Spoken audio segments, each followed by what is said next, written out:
नमस्कार विद्यार्थियों, आज हम कक्षा 12 के गद्य भाग का एक अध्याय पढ़ना चाहते हैं और उस अध्याय का नाम है सफल प्रजातंत्रवाद के लिए आवश्यक बातें। यह एक भाषण का अंश है।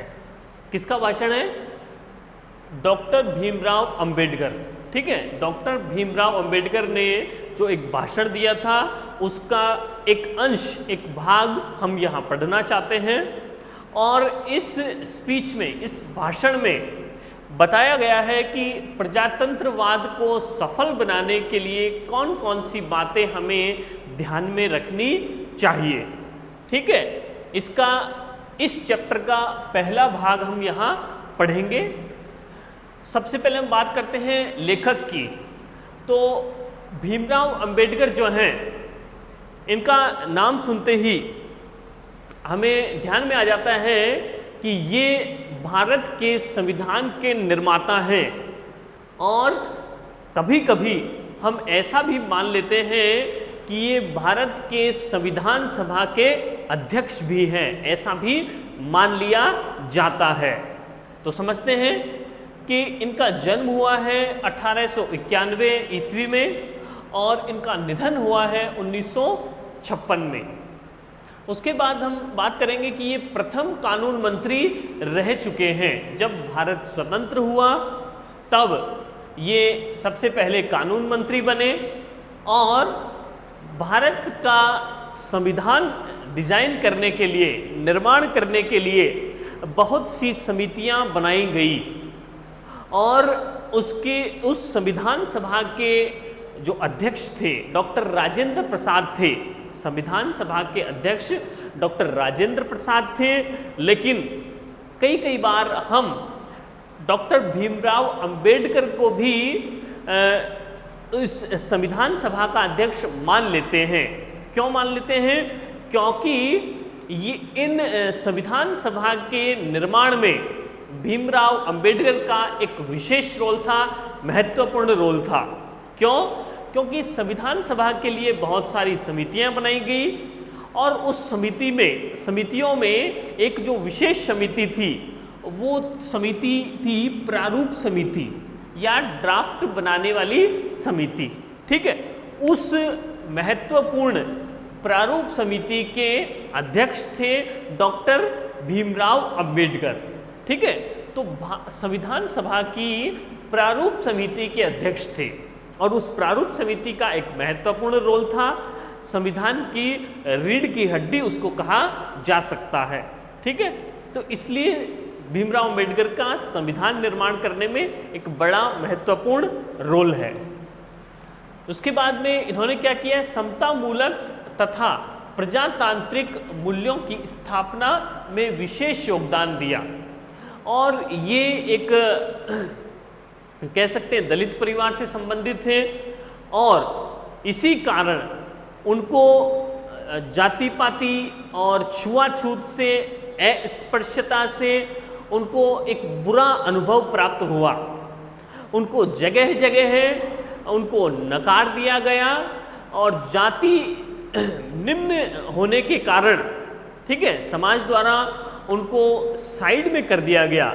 इतना उनमें टैलेंट होने के कारण, प्रतिभा होने के कारण भी जब उनको समाज में नकारा गया, उनको हेय या तुच्छ दृष्टि से देखा गया, तो वे उस अभाव से डरे नहीं बल्कि उन स्थितियों से वो लड़े और एक अच्छी शिक्षा उन्होंने प्राप्त की। डॉक्टरेट की उपाधि उन्होंने प्राप्त की। उस समय में जब उन्हें उन जैसी जो भी जातियां थी उनको शिक्षा प्राप्त करने का अधिकार नहीं था और उन्होंने किसी भी प्रकार से, चाहे उनको कक्षा के बाहर जूते चप्पलों में बैठकर पढ़ना पड़ा, जहां जूते रखे हों वहीं पर वो बैठकर पढ़े, या और भी कई प्रकार की उनको संकटों का सामना करना पड़ा और फिर एक अच्छी शिक्षा उन्होंने प्राप्त की और उच्च पद भी प्राप्त किया, जिसको आज भी हम भूल नहीं सकते हैं। और तो इन्होंने क्या किया है, प्रजातांत्रिक जो मूल्य थे, प्रजातांत्रिक मतलब समानता स्थापित करने वाले वैल्यूज या आदर्श या मूल्य, ठीक है ना, तो ऐसे मूल्यों की स्थापना की जिसमें सबको समान समझा जाए। क्यों?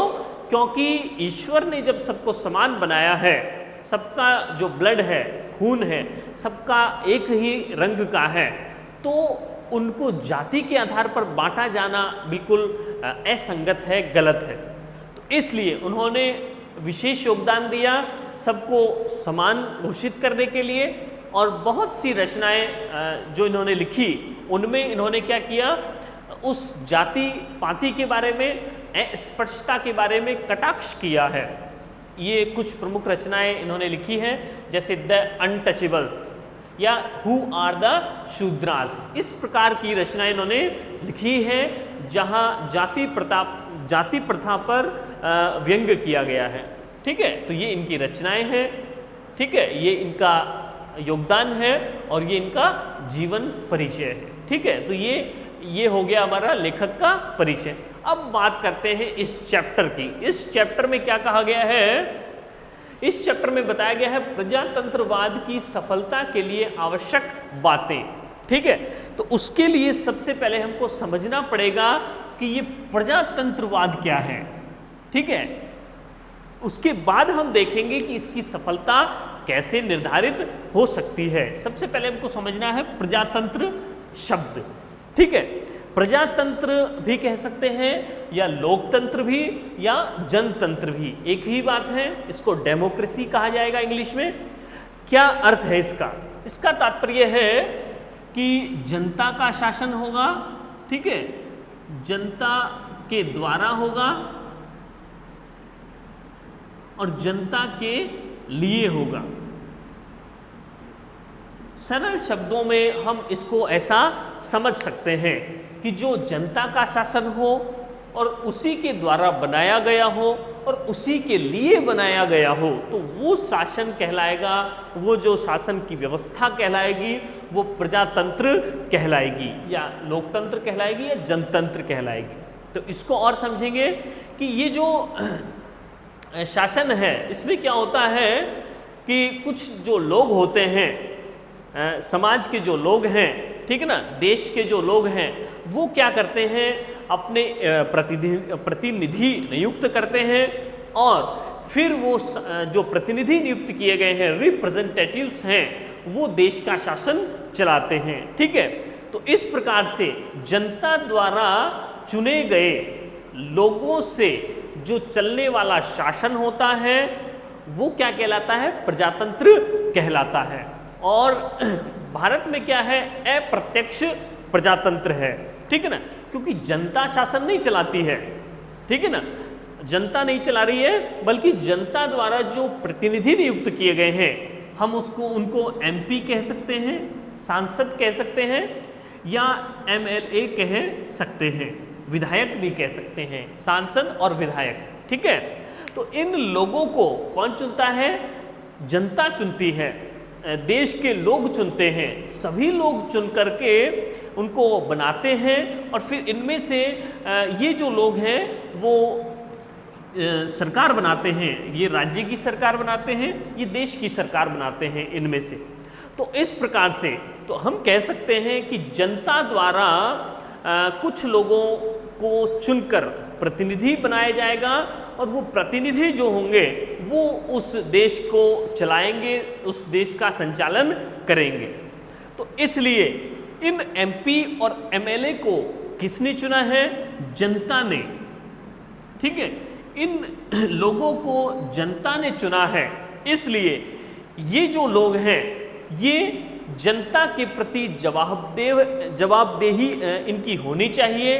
इनके प्रति ये क्या होनी चाहिए? जिम्मेदार होने चाहिए कि आप, जनता ने हमको बनाया है, हमको मंत्री बनाया है, हम सरकार चला रहे हैं, इतनी पोस्ट पर बैठे हैं, तो हमको क्या करना चाहिए? जनता को पूछना चाहिए। ठीक है ना, कब पूछना चाहिए? मान लीजिए कि इनका शासनकाल है 5 साल, ठीक है, 5 साल निर्धारित किया गया है और 5 साल बाद कोई भी गवर्नमेंट है उसके बाद में फिर से चुनाव होते हैं और फिर से चुनाव होकर कोई भी दूसरा बनता है, सरकार चलाते हैं, दूसरी पार्टी की सरकार बनती है। तो लेखक ने कहा है कि जो जितने भी प्रतिनिधि चुने गए इनको वापस जनता के पास जाना चाहिए, 5 साल बाद पूछना चाहिए कि क्या हमारा कार्य जो था वो संतोषजनक है अथवा नहीं है, ठीक है ना, और उसमें क्या क्या कमियां रह गई हैं। क्यों पूछना चाहिए? क्योंकि इनको बनाया किसने? जनता ने बनाया। तो जनता से वापस जाकर पूछना चाहिए कि मैं आपकी आकांक्षाओं पर, आपकी जो भी उम्मीदें हैं उन पर मैं खरा उतरा हूं या नहीं उतरा हूं। कब पूछना चाहिए? 5 साल बाद। और ऐसी व्यवस्था भी की गई है कि अगर ये जनता को लगे कि ये जो MA MP हैं और MLA हैं, जनता द्वारा जो चुने गए प्रतिनिधि हैं, वो ठीक प्रकार से काम नहीं कर रहे हैं, जो सरकार है, प्रांतीय सरकार या देश की सरकार ठीक प्रकार से काम नहीं कर रही है, तो क्या कर सकती है? उन 5 सालों से पहले भी उस सरकार को गिराया जा सकता है, ठीक है। उसके लिए बहुत सारे हमारे पास सुविधाएं हैं, बहुत सारे हथियार हमको दिए गए हैं, ठीक है ना। संसद में या विधानसभा में क्या किया जा सकता है? अविश्वास प्रस्ताव पास किया जा सकता है, ठीक है ना, कि सरकार में हमारा विश्वास नहीं रहा है। इस प्रकार का अविश्वास प्रस्ताव जो विरोधी पक्ष होगा उसके द्वारा पास किया जा सकता है, प्रस्ताव दिया जा सकता है, ठीक है ना। तो अविश्वास प्रस्ताव दिया जा सकता है। और भी बहुत सारी सुविधाएं हैं, जैसे राइट टू रिकॉल, ऐसा अधिकार भी है उनको रिकॉल करने का, वापस बुलाने का अधिकार भी है। जो प्रतिनिधि चुने गए हैं उनको वापस भी बुलाया जा सकता है कि आप ठीक प्रकार से काम नहीं कर रहे हैं। तो कुल मिलाकर कि इतना कहना है कि जो ये प्रजातंत्र है वो किस पर निर्भर है? प्रजा पर निर्भर है, जनता पर निर्भर है, लोगों पर निर्भर है। तो जो भी प्रतिनिधि चुने गए हैं उनको जनता के प्रति जवाबदेह होना चाहिए, ठीक है। अगर ऐसा नहीं होगा तो शासन में क्या हो सकता है? अराजकता फैल सकती है, ठीक है। तो प्रजातंत्र का मतलब जनता का शासन, ठीक है। तो इसको सफल बनाने के लिए हमें क्या करना चाहिए, समझते हैं। इसके लिए कुछ बिंदु हमने यहां पर लिखे हैं। जैसे कि बात करें, यहां हमने 8 बिंदु लिखे हैं। इन 8 बिंदुओं को ध्यान में रखकर हम इस प्रजातंत्रवाद की सफलता को सुनिश्चित कर सकते हैं कि कोई भी शासन जहां प्रजातंत्र है, डेमोक्रेसी है, वो ठीक प्रकार से चल सकता है उस देश का शासन। तो 8 बातें लेखक ने बताई है। कौन सी बातें? सबसे फर्स्ट नंबर है यहां पर विरोधी पक्ष का होना अनिवार्य है, ठीक है ना। सरकार तो होगी, देश को चलाने के लिए सरकार होगी किसी भी पार्टी की, लेकिन उसके साथ ही विरोधी पक्ष भी होगा, पहली बात। सेकंड क्या है? विरोधी पक्ष को वेतन और सुविधाएं भी मिलनी चाहिए। विरोधी पक्ष तो है लेकिन उसको काम करने के लिए सुविधाएं दी जानी चाहिए। थर्ड नंबर है कानून और शासन की दृष्टि में सबकी समानता होनी चाहिए। यद्यपि देश में विभिन्नताएं हैं, सभी लोगों को समान नहीं कहा जा सकता, फिर भी जो कानून है उसकी दृष्टि में, शासन है उसकी दृष्टि में सबको समान माना जाना चाहिए। नेक्स्ट है राजनीतिक और सिविल कार्यालय में भेद किया जाना चाहिए। राजनीति अलग चीज है, जो चुनकर गए हैं जो लोग, उनका कार्यालय अलग होना चाहिए, और जो किसी एग्जाम को फाइट करके गए हैं, अपनी योग्यता के आधार पर गए हैं, उनके कार्यालय को, उनके कामों को अलग रखना चाहिए।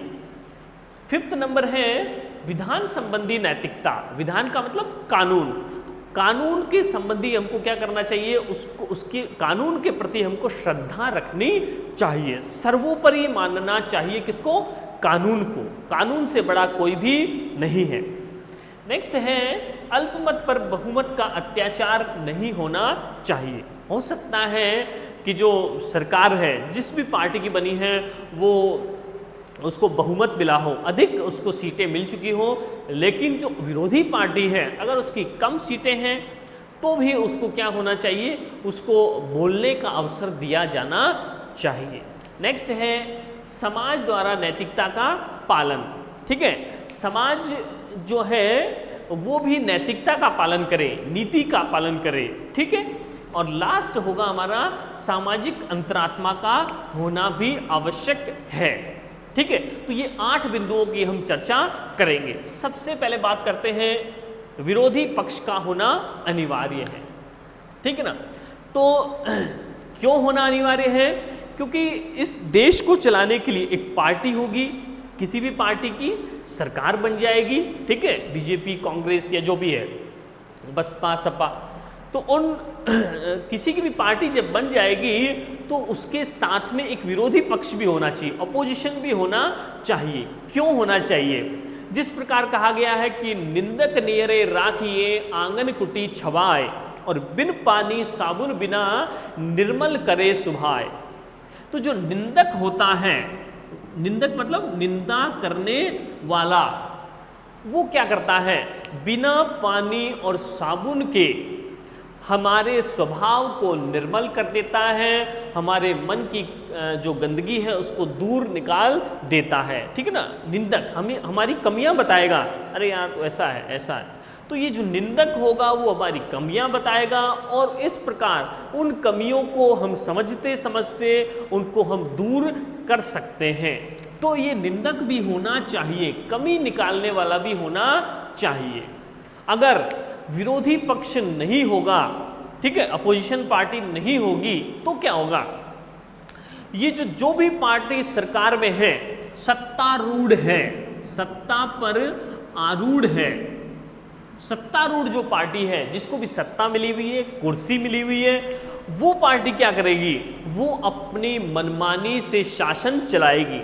ठीक है ना, और मनमानी जब चलने लग जाएगी, जब निरंकुश शासन हो जाएगा, निरंकुश यानी अंकुश नहीं रहेगा, पाबंदी नहीं रहेगी, तब क्या होगा, वो जो प्रजातंत्रवादी जो शासन है, डेमोक्रेसी है, वो किस में बदल जाएगा, राजतंत्र में बदल जाएगा।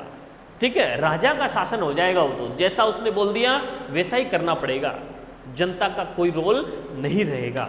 और जो ये सत्तारूढ़ पार्टी है उसके ऊपर एक हथौड़े की तरह रहेगा, यानी जो भी नीतियां बनाई जाए, ठीक है ना, ये सत्तारूढ़ पार्टी के द्वारा जो भी सरकार जिसकी भी है उसके द्वारा जो भी नीतियां बनाई जाएंगी, उन नीतियों वो नीतियां जो हैं वो प्रजा के लिए फायदेमंद हैं या नहीं हैं, उनको ध्यान रखना पड़ेगा।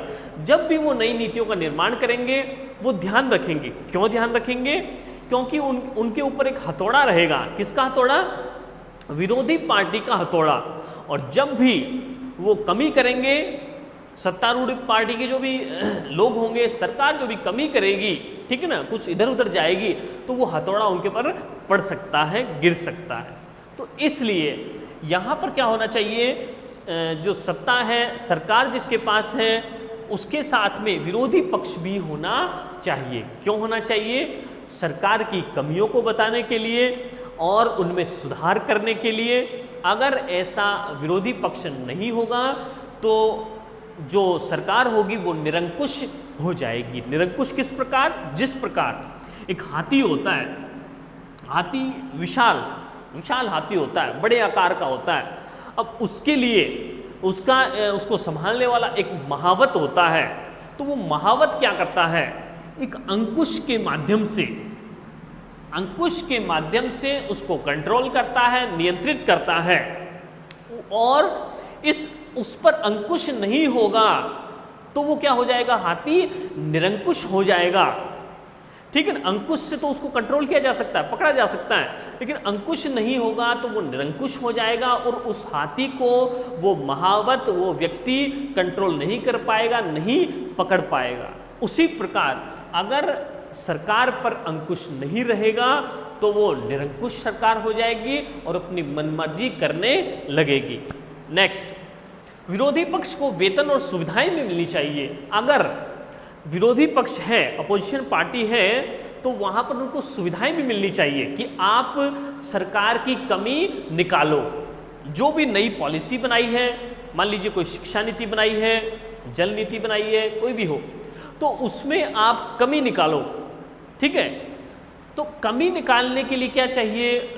उनके पास स्रोत होने चाहिए, संसाधन होने चाहिए, रिसोर्सेज जिसको हम कहेंगे। तो ये सारी चीज़ें होंगी तभी वो काम कर पाएंगे, कार्य को सुचारू रूप से कर पाएंगे। तो क्या मिलना चाहिए? वेतन मिलना चाहिए, उनको सुविधाएं मिलनी चाहिए। कौन कौन सी सुविधाएं? उनको सैलरी तो देनी ही चाहिए, उनको एक सचिव, सेक्रेटरी देना चाहिए, उनके लिए अनुवादक या सांकेतिक लेखक होने चाहिए, बहुत सारे कर्मचारी रखे जाने चाहिए और एक ऑफिस भी होना चाहिए, एक विभाग तय किया जाना चाहिए। अगर ऐसा होगा तो जो विरोधी पक्ष होगा वो सुचारू रूप से कार्य कर पाएंगे। जिस प्रकार इंग्लैंड में और कनाडा में ये व्यवस्था दी गई है, ठीक है ना, लेखक ने कहा है कि इंग्लैंड में भी ऐसा है और कनाडा में भी ऐसा है। वहाँ क्या होता है कि वहाँ जो भी विरोधी पार्टी के सरकार है, विरोधी पार्टी के जो लोग हैं, तो उनको क्या है, वहाँ सुविधाएं दी जाती है, उनको वेतन दिया जाता है और अन्य प्रकार की सुविधाएं दी जाती है ताकि वो सरकार पर निगरानी रख सके, सरकार पर नज़र रख सके कि यह अगर कोई काम कर रही है सरकार तो वो जनता के विरुद्ध तो नहीं है, जनता के अधिकारों का कहीं हनन तो नहीं हो रहा है। इस प्रकार इसलिए उस विरोधी पक्ष को वेतन और सुविधाएं दी जानी चाहिए। नेक्स्ट है कानून और शासन की दृष्टि में सबकी समानता होनी चाहिए। तो ये कानून जो बनाया गया है, ठीक है, जो भी कानून हो और जो शासन हो, ठीक है ना, जिसकी भी सरकार चल रही है, तो उन सरकार के जितने भी लोग हैं, सरकारी जो लोग हैं, उनकी दृष्टि में सबको समान माना जाना चाहिए। यद्यपि सभी लोग समान नहीं हैं, भारत में विविधताएं हैं, डाइवर्सिटी है, बहुत से धर्म हैं, बहुत सा पहनावा है, बहुत सी जाति है, ठीक है, भौगोलिक दृष्टि से भी बहुत सी विविधताएं पाई जाती है, जलवायु विभिन्न प्रकार की है, खान पान अलग प्रकार का है, ठीक है, अलग अलग प्रकार के लिंग वाले लोग हैं, स्त्रीलिंग, पुल्लिंग, ठीक है ना। तो ये बहुत सारी जो विभिन्नताएं पाई जाती है भारत के अंदर, तो उसमें क्या होना चाहिए, सबको समान नहीं माना जा सकता, ठीक है, स्त्रियों की अलग विशेषताएं, पुरुषों की अलग विशेषताएं, ठीक है, कोई पहाड़ी क्षेत्र पे रहता है उसको अलग चीज़ें चाहिए, अलग संसाधन चाहिए, कोई मैदानी क्षेत्रों में रहता है तो उनको अलग संसाधनों की आवश्यकता है। तो सारी चीज़ें अलग अलग हैं, ठीक है, उनको समान नहीं माना जा सकता। फिर भी सरकार की दृष्टि में, ठीक है, सरकार की दृष्टि में सबको समान माना जाना चाहिए। ऐसा नहीं कि एक राज्य को विशेष दर्जा दिया गया, एक राज्य को मान लीजिए कुछ ज़्यादा सुविधाएं दी गई है और कुछ लोगों को सुविधाएं नहीं दी जाए, ऐसा नहीं होना चाहिए, क्योंकि राज्य देश की दृष्टि में सभी समान है। क्यों समान है?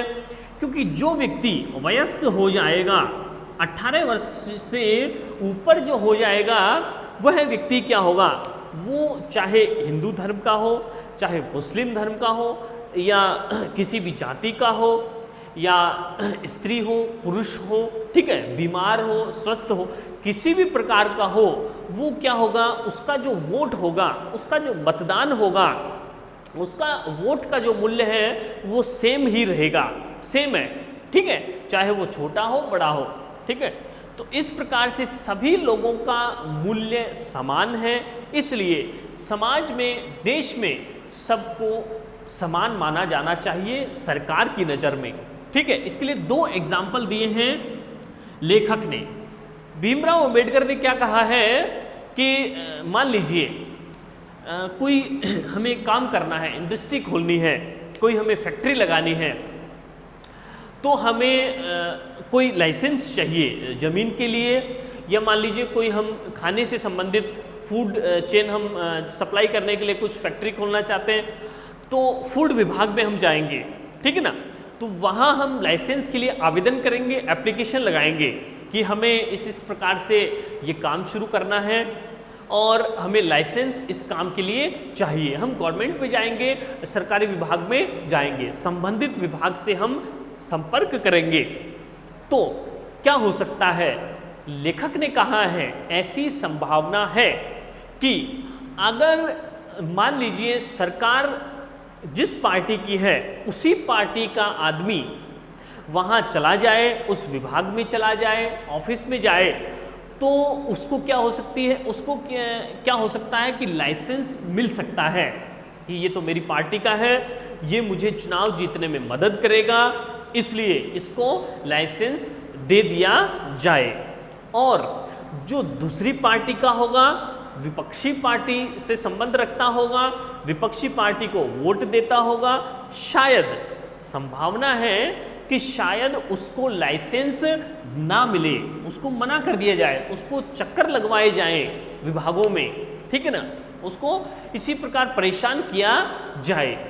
तो ऐसा नहीं होना चाहिए। क्या होना चाहिए कि लाइसेंस जब एक निर्धारित नियम किए गए हैं कि इस प्रकार के ये जो योग्यताएं हैं, इन योग्यताओं को जो पूरा कर लेगा उसको लाइसेंस मिल जाएगा किसी भी काम करने के लिए, ठीक है, नौकरी करने के लिए या अपना रोजगार करने के लिए। तो ये निर्धारित नियम हैं। तो उन निर्धारित नियमों को फॉलो करने के बाद में, पूरा करने के बाद में सबको लाइसेंस मिलना चाहिए, ठीक है ना। उसमें ये नहीं देखना चाहिए कि ये हमारी सरकार का आदमी है और ये हमारा विपक्षी आदमी है। तो पहली बात क्या है, ये एग्जाम्पल दिया है कि लाइसेंस आवेदन हेतु समानता होनी चाहिए। एक और एग्जाम्पल दिया कि पार्टी सदस्य द्वारा अपराध में संलग्नता।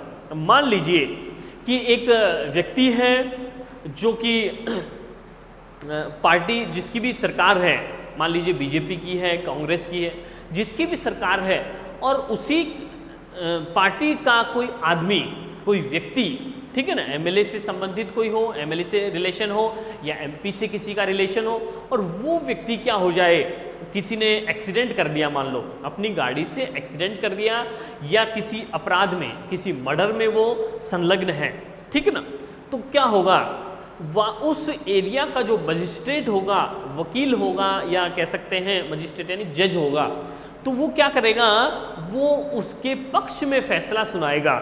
उसको पता है कि ये जिस पार्टी की सरकार है उसी पार्टी का ये आदमी है और ये अपराधी भी है, इसी ने अपराध किया है, मान लीजिए मर्डर किया है, मान लीजिए एक्सीडेंट किया है, तो यही व्यक्ति है, लेकिन फिर भी वो उसके पक्ष में फैसला देगा और उसको कोई सजा नहीं होगी, ठीक है। क्यों नहीं होगी, क्योंकि वो पार्टी का आदमी है।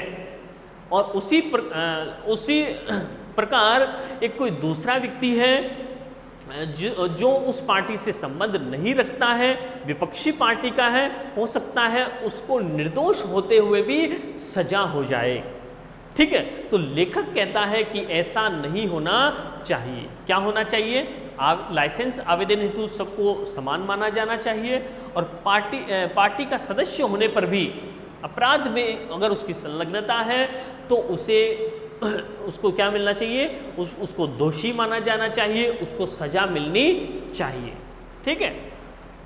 नेक्स्ट है राजनीतिक व सिविल कार्यालय में भेद। जो भी राजनीतिक कार्यालय हैं, राजनीतिक कार्यालय मतलब जो कि जनता द्वारा चुने गए जो लोगों के कार्यालय हैं, मान लीजिए एमपी का है, एमएलए का है, तो जो भी लोग चुन करके गए हैं आगे, ठीक है, जनता द्वारा चुनने के बाद जो आगे बढ़े हैं, उन लोगों के कामों को अलग रखना चाहिए, ठीक है।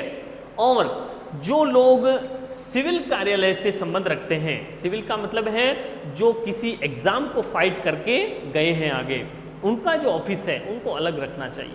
किस प्रकार कि जो भी जब क्या होता है कि जब भी सरकार चेंज होती है, बीजेपी की है तो कांग्रेस की बन गई मान लीजिए, तो कांग्रेस की सरकार जब बनी है तो क्या होगा, कांग्रेस की सरकार क्या करेगी, उसमें सारे मंत्री वगैरह चेंज हुए हैं, सारे कांग्रेस के बन गए हैं, तो उस समय क्या होगा, उस समय उस राज्य के, हो सकता है पूरे देश के, क्या कर दिया जाएगा, जितने भी आरएएस हैं, आरपीएस हैं, आईपीएस हैं, ठीक है, आईएएस हैं, उन सबका ट्रांसफर किया जाएगा। उन सबको जो भी हमारी पार्टी से संबंध रखते हैं, पार्टी को जो फॉलो करते हैं, उन्हीं लोगों को अपने पास में रखा जाएगा, ताकि हमारा जो सरकारी काम है, सरकारी सिस्टम है, उसमें कोई व्यवधान नहीं आए, जबकि ऐसा नहीं होना चाहिए।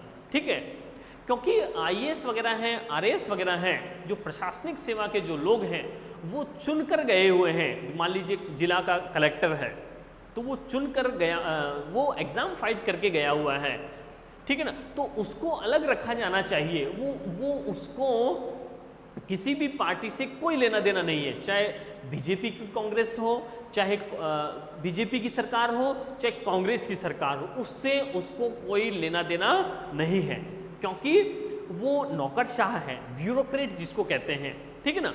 तो वो जनता की सेवा करने के लिए, काम करने के लिए वहाँ पर है।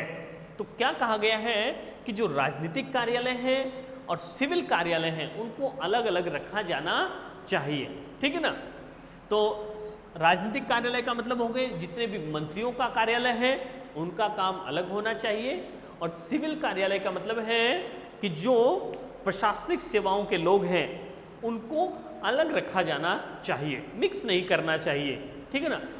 इनका जो मंत्री वगैरह होंगे, जो एमपी और एमएलए होंगे, उनका कार्यकाल कितना है, 5 साल, 5 साल है इनका, 5 साल बाद दूसरे आएंगे। लेकिन इनका जो कार्यकाल है, ठीक है, ये 5 साल हो गया, तो 5 साल इनको हटा दिया, इनको चेंज कर दिया, तो इनको चेंज नहीं करना चाहिए।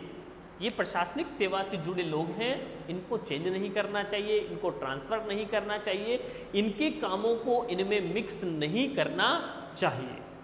तब क्या होगा, ऐसा अगर हम करेंगे, ठीक है, तब क्या होगा, बिल्कुल प्रजातंत्र बिल्कुल स्मूथ वे में चलेगा, आसानी से चल सकता है, उसमें कोई व्यवधान नहीं आएगा, ठीक है। एक बार हम यहाँ पर हमने कितने पढ़े, इसकी 4 जो है बातें हमने पढ़ी हैं, ठीक है। 4 जो नेक्स्ट बातें हैं वो हम नेक्स्ट क्लास में पढ़ेंगे, 5 से और 8 तक, ठीक है। ये 4 पॉइंट्स पर हम नेक्स्ट क्लास में बात करेंगे, ठीक है। अभी हम फिर से एक बार इसको समझते हैं कि जो प्रजातंत्र है, मतलब प्रजा का शासन, जनता का शासन, और जनता का शासन है तो जनता को पूरा अधिकार होना चाहिए, जनता की मुट्ठी में होने चाहिए जो भी प्रतिनिधि हैं, ठीक है। तो जनता को पूरा अधिकार है कि वो 5 साल बाद उस सरकार को पलट दे, और उस 5 साल से पहले भी उस सरकार को बुला ले, हटा दे, ठीक है। तो उस प्रजातंत्र को अगर हम सफल बनाना है, डेमोक्रेसी को अगर सफल बनाना है, लोगों के हितों की सोचनी है, तो हमें ये बातें ध्यान में रखनी है।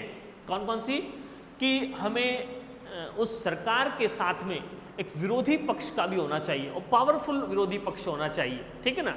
वो सरकार की कमी निकाले, अगर कमी नहीं निकालेंगे तो सरकार निरंकुश हो जाएगी, और उस कमी निकालने के लिए विरोधी पक्ष को वेतन और सुविधाएं भी मिलनी चाहिए, ताकि वो अपना कार्य सुचारू रूप से कर सके, जैसे इंग्लैंड और कनाडा में होता है।